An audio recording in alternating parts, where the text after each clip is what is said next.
घने जंगल में एक तालाब के किनारे एक वृक्ष की डाल पर लोहे का एक पिंजरा टंगा हुआ था, जिसमें एक तोता बंद था। उसी पिंजरे के पास एक साधु रहस्यमयी अंदाज में खड़ा तोते को देख रहा था। याद रखना साधु, इस संसार में लालची मनुष्यों की कमी नहीं है।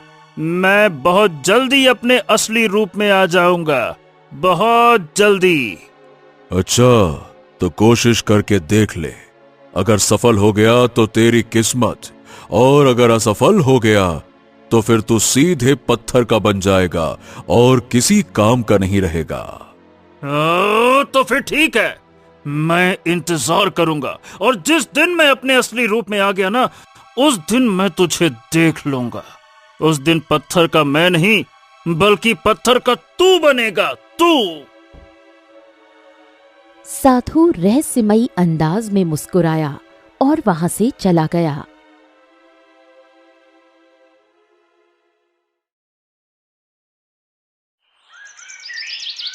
इस घटना के कुछ दिनों बाद रामदास नाम का एक हलवाई अपनी कढ़ाई में गरम गरम जलेबियां बना रहा था कि तभी अचानक तेज हवा चली और उसकी कढ़ाई गिर गई। गरम गरम चाशनी रामदास के पैरों पर गिर गई। अरे दैया रे दैया रे रे रे रे रे रे रे, अरे मेरा तो पैर खराब हो गया रे रे रे रे रे रे रे। ये कौन मनहूस यहाँ से गुजर गया रे? अरे रे रे रे रे रे रे रे। तभी पास खड़ा मुखिया मुस्कुराया। अरे अपने गांव में तो एक कई मनहूस है रामदास। वो देखो, चंदू लकड़हारा जा रहा है, देखो देखो।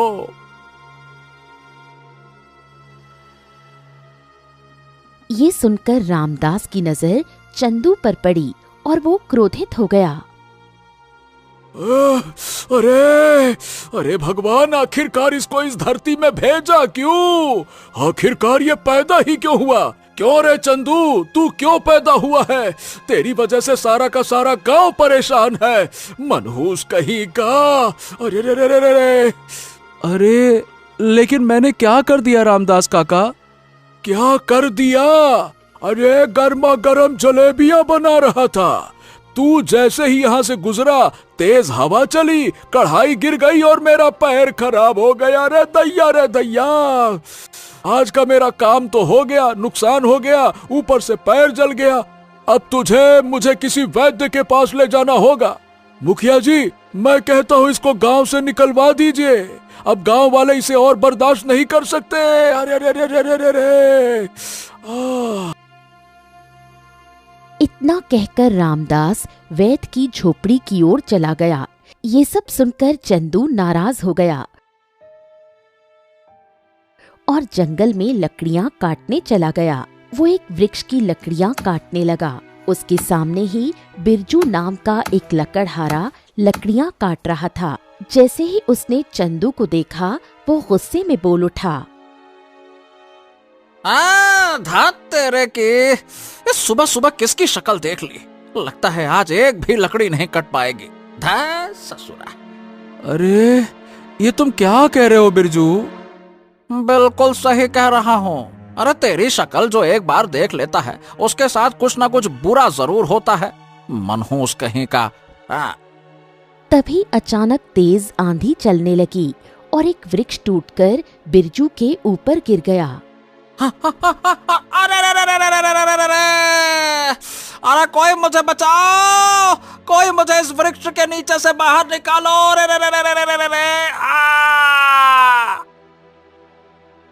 चंदू तुरंत दौड़ा और बिरजू को वृक्ष के नीचे से निकाला।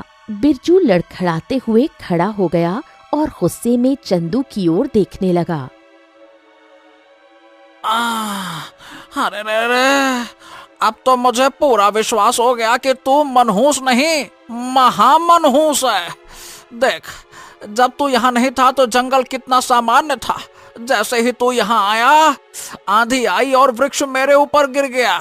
जानता है क्यों? क्योंकि मैंने तेरी शक्ल देख ली थी। अरे दफा हो जा मेरी आंखों के सामने से, चल जा, दफा हो जा यहाँ से। अरे रे रे रे रे।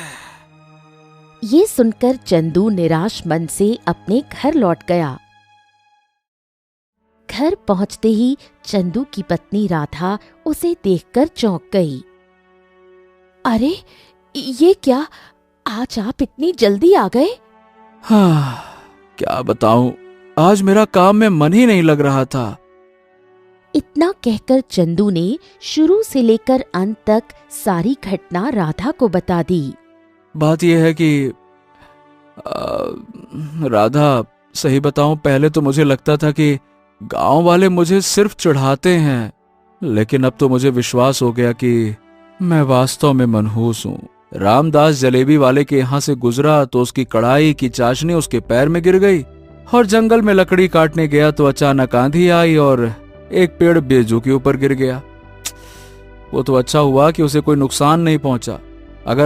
अगर उसे कुछ हो जाता तो गांव वाले तो मुझे ही दोषी ठहराते। हाँ। मन छोटा मत कीजिए, एक दिन आपकी किस्मत जरूर बदलेगी। ये सुनकर चंदू कुछ नहीं बोला और चुपचाप घर से बाहर निकल गया। इधर दूसरी ओर शंकर नाम का एक व्यक्ति बिरजू के घर पहुंचा। बिरजू चारपाई पर लेटा हुआ करहा रहा था। अरे अरे अरे अरे, जैसे ही मैंने सुना कि तुम्हारे ऊपर वृक्ष गिर गया है बिरजू, मैं तो तुरंत भागा भागा तुमको देखने चला आया। लेकिन ये बताओ कि तुम्हारे ऊपर ये वृक्ष गिरा कैसे? ये सुनकर बिरजू क्रोधित हो गया। अरे कैसे क्या गिरा, है ना अपने गांव का वो मनहूस चंदू। जैसे ही उसकी शक्ल देखी अचानक से आंधी आई और वृक्ष गिर गया।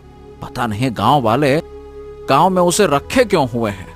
देखना, अगर उसे जल्दी से गांव से बाहर नहीं निकाला गया ना तो उसकी वजह से एक दिन पूरे गांव में सूखा पड़ेगा, अकाल पड़ेगा। अरे लोग बीमारियों से मरेंगे। ये सुनकर शंकर क्रोधित हो गया। दरअसल शंकर खुद भी चंदू को बिल्कुल पसंद नहीं करता था। अब तू चिंता मत कर, आज मुखिया जी से बात करके रहूंगा। आज इस बात का फैसला होकर रहेगा कि चंदू इस गांव में रहेगा या फिर बाकी के गांव वाले। इतना कहकर शंकर वहां से निकल गया। कुछ ही देर में शंकर मुखिया के घर पहुंचा। मुखिया ने शंकर को देखा। अरे अरे अरे, क्या बात है शंकर, तेरे चेहरे पर बहुत गुस्सा नजर आ रहा है, क्या हो गया? अरे क्या हो गया क्या? अरे गुस्सा नहीं हो तो क्या कहूं मुखिया जी, आखिर आप चंदू को गांव से बाहर कब निकालिएगा? जब गांव में सूखा पड़ जाएगा, जब कोई नहीं रहेगा, सब मर जाएंगे तब। अब देख, विचार तो मेरे मन में भी आता है, लेकिन फिर सोचता हूं कि अगर उसे गांव से निकाल दूंगा तो वो कहां जाएगा? अरे कहां जाएगा ये मत सोचिए, गांव वाले उसकी वजह से मुसीबत में फंस रहे हैं। ये देखिए, कल रामदास के पैर पर गरम गरम कढ़ाई की चाशनी गिर गई, आज बिरजू के ऊपर वृक्ष गिर गया।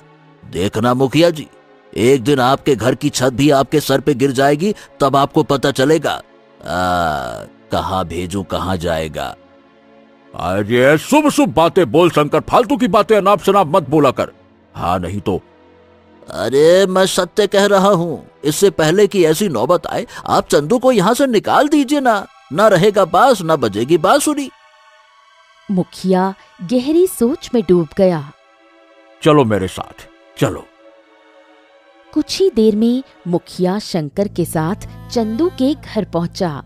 उस समय चंदू अपनी पत्नी के साथ था। देखो चंदू, तुम्हारे घर में तो कोई आना भी नहीं चाहता, लेकिन मैं मजबूरी में यहाँ पे आया हूँ। साफ साफ कहिए ना मुखिया जी, आप कहना क्या चाहते हैं? साफ साफ बात सुनना चाहते हो तो सुनो, तुम्हें और तुम्हारी पत्नी को ये गांव छोड़कर जाना होगा। अब ये गांव तुम्हारी मनहूसियत ज्यादा समय तक बर्दाश्त नहीं कर पाएगा, नहीं तो। अरे लेकिन मुखिया जी, मैं अपने परिवार को लेकर यहाँ से जाऊंगा कहाँ? मैं तो बर्बाद हो जाऊंगा। अरे कहीं भी जाओ, जंगल में जाकर रहो, तुम तो जंगल में आराम से रह सकते हो। अगर शेर भी तुम्हारे सामने आ जाएगा तो वो भी या तो बीमार पड़ जाएगा, या उसके ऊपर पेड़ गिर जाएगा, या वो कहीं न कहीं से घायल हो जाएगा। हाँ क्यों मुखिया जी? अरे जब ये जंगल में रहेगा तो जंगली जानवर इसकी मनहूसियत की वजह से खतरे में आ जाएंगे। ऐसा मत करिए, हमें गांव से मत निकालिए।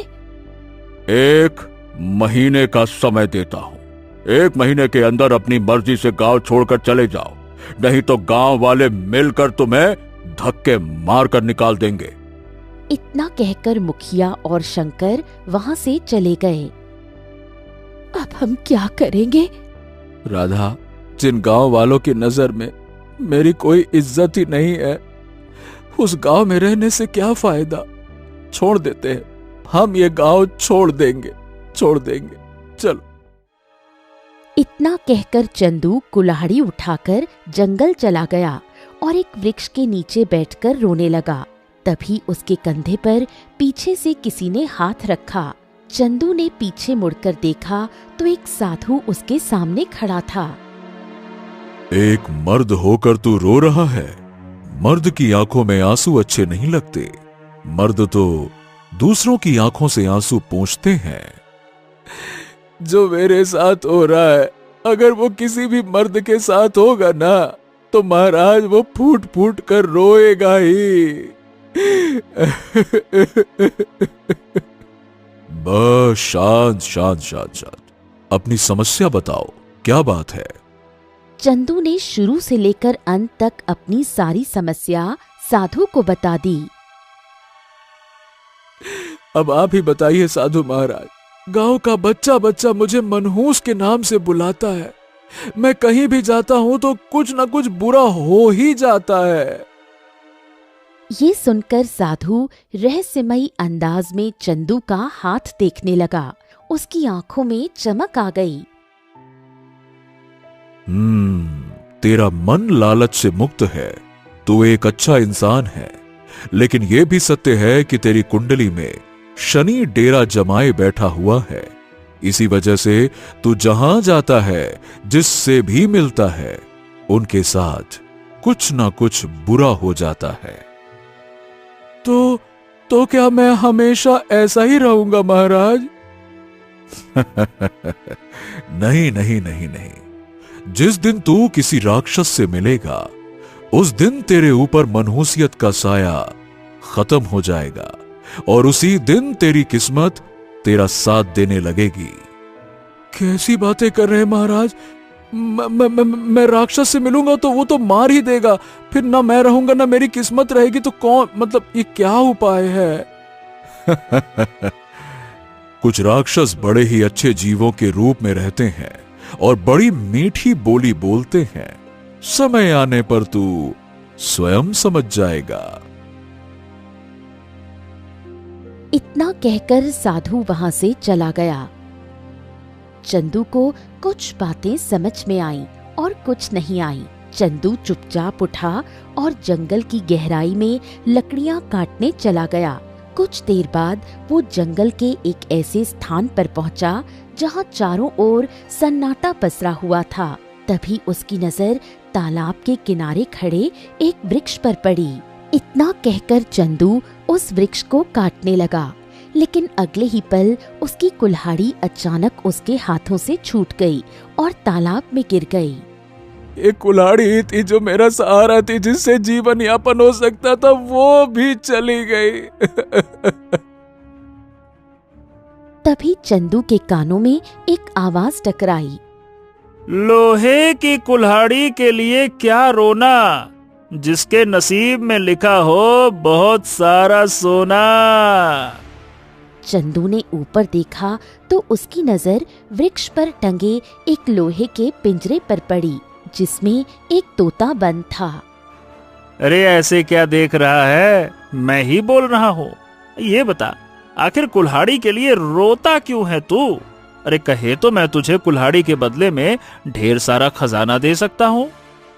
अरे लेकिन ढेर सारा खजाना मेरे किसी काम का नहीं है।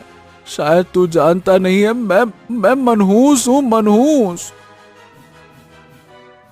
ये सुनकर तोता हंसने लगा। मुझे तो ऐसा नहीं लगता। अरे भाई, अगर तुम मनहूस होते तो ये पिंजरा वृक्ष से गिर गया होता और तेरी कुल्हाड़ी की जगह मैं तालाब में गिर गया होता ना। बता। हाँ, ऐसा तो मैंने सोचा ही नहीं। वैसे तुम तो बड़े दिलचस्प हो। तुम जब बात करते हो तो ऐसा लगता है जैसे कोई मनुष्य बात कर रहा हो। है ना, है ना, है ना। तो चलो दोस्त, फिर मुझे आजाद करो और मैं तुम्हारी बहुत मदद कर सकता हूं। चलो आजाद करो। न जाने क्यों चंदू के मन में क्या विचार आया और उसने पिंजरा नीचे उतारकर खोल दिया। तोता उड़कर चंदू के कंधे पर बैठ गया।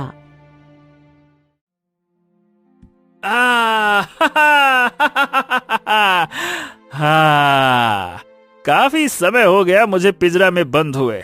मुझे अपने घर ले चलो और मुझे खाने को दो। उसके बाद देखो, मैं तुम्हें गरीब से धनवान बना दूंगा।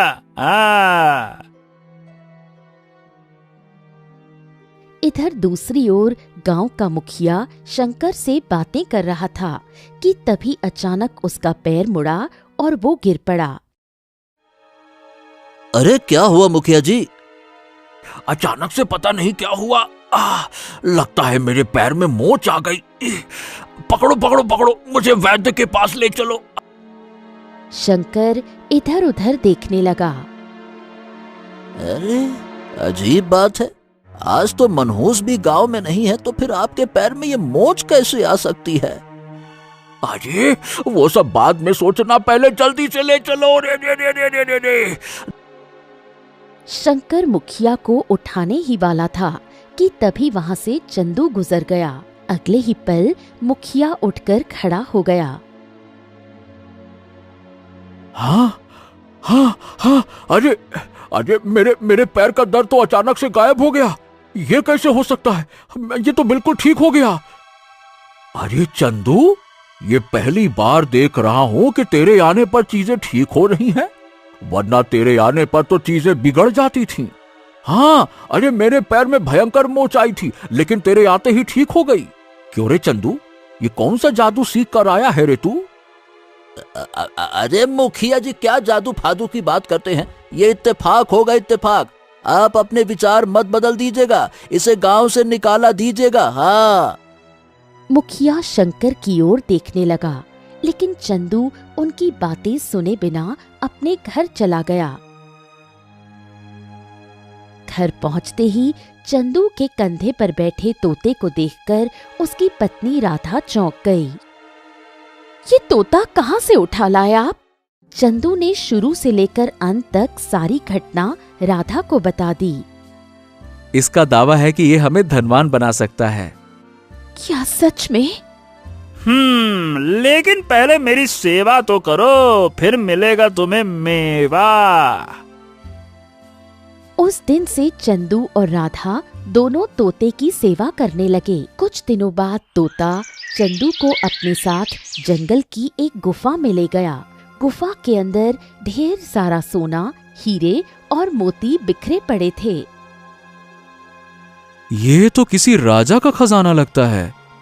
बिल्कुल सही पहचाने, ये राजा का ही खजाना है। लेकिन अब ये किसी का नहीं है, जिसके हाथ लग जाए ये उसी का है। अरे भाई, देखते क्या हो, उठा लो, सारा खजाना तुम्हारा ही है, उठा लो उठा लो। नहीं नहीं नहीं नहीं नहीं, इतना ढेर सारा खजाना मुझे नहीं चाहिए। मुझे केवल उतना ही धन चाहिए जिससे मैं अपना अच्छा सा घर बनवा सकूं और लकड़ियों का अच्छा सा व्यवसाय शुरू कर सकूं। बाकी मुझे नहीं चाहिए। अगर गांव में कोई मुसीबत का मारा हो तो मैं उसकी मदद कर सकूं, बस इतना काबिल बन जाऊं मैं। लेकिन गांव वाले तो तुम्हें अब तक मनहूस के नाम से बुलाते आए हैं, फिर भी तुम उनकी मदद करना चाहते हो। अरे ये तो उनका स्वभाव है और मदद करना मेरा स्वभाव है, और अपना स्वभाव उनके बुरे होने की वजह से मैं बदल नहीं सकता ना। कुछ देर बाद चंदू थोड़ा सा खजाना लेकर अपने घर लौट आया। खजाना देखकर राधा चौंक गई। चंदू ने सारी घटना राधा को बता दी। ठीक किया आपने, बहुत अधिक सोना अगर आप लेकर आते तो आपके मन में लालच पैदा हो जाता। मैंने कहा था ना कि मैं तुम्हें धनवान बना दूंगा। ये सुनकर चंदू मुस्कुराया।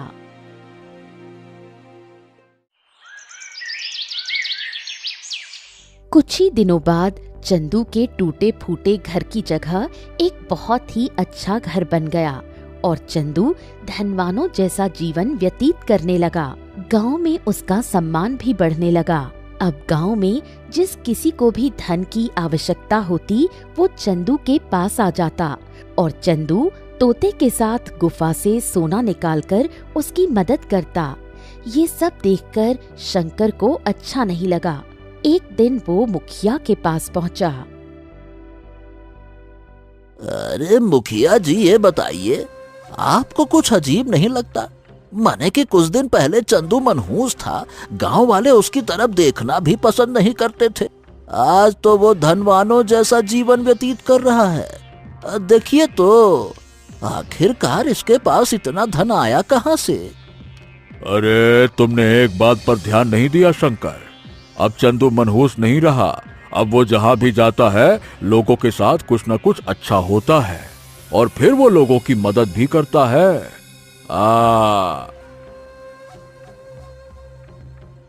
इतना कहकर मुखिया वहां से चला गया। चंदू ठीक है, चलो मैं चंदू से पूछ कर रहूंगा कि आखिरकार वो इतना धनवान बना कहां से। अगले दिन चंदू अपने घर पर अपनी पत्नी राधा और तोते के साथ बैठा था कि तभी वहां शंकर आ गया। अरे शंकर, क्या बात है, आज तुम मेरे घर पर?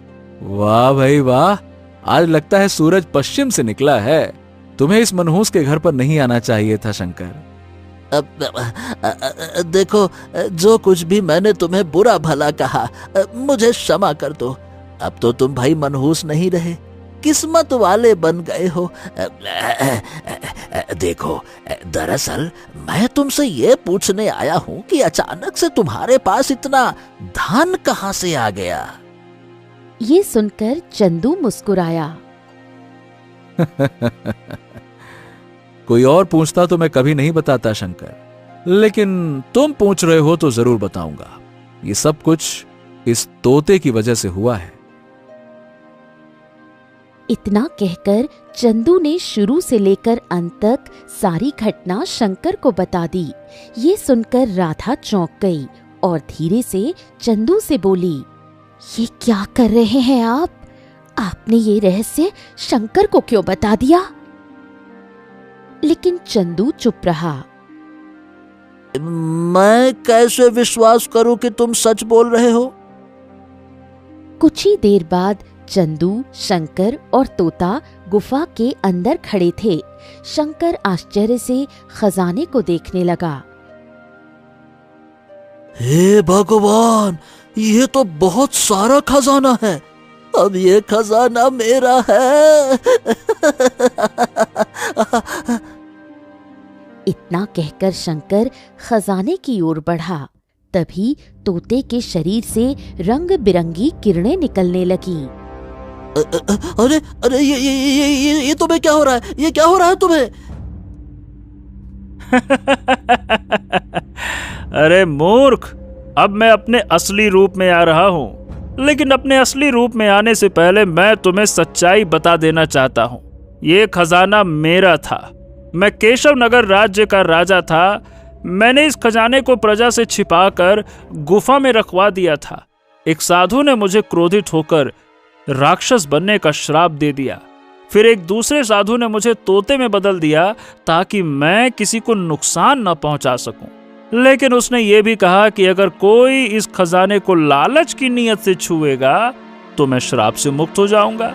इसीलिए मैंने तुम्हें इस खजाने का लालच दिया। ये सुनकर चंदू मुस्कुराया। एक साधु ने मुझसे यह भी कहा था कि मेरी मनहूसियत उसी समय समाप्त हो जाएगी जब मेरी मुलाकात किसी राक्षस से होगी। जब तू मुझे मिला और मुखिया जी का दर्द मेरे आने से ठीक हो गया, बस तभी मैं समझ गया कि तू राक्षस है। मैंने इस खजाने को लालच की नीयत से नहीं बल्कि भलाई की नीयत से इस्तेमाल किया। अगले ही पल तोता पत्थर का बन गया। चंदू ने शंकर की ओर देखा। तो शंकर, क्यों अभी भी इस खजाने को हाथ लगाओगे? सोच लो, ये खजाना अभी भी श्रापित है। अगर लालच की नीयत से हाथ लगाया तो तुम भी श्रापित हो जाओगे। बताओ।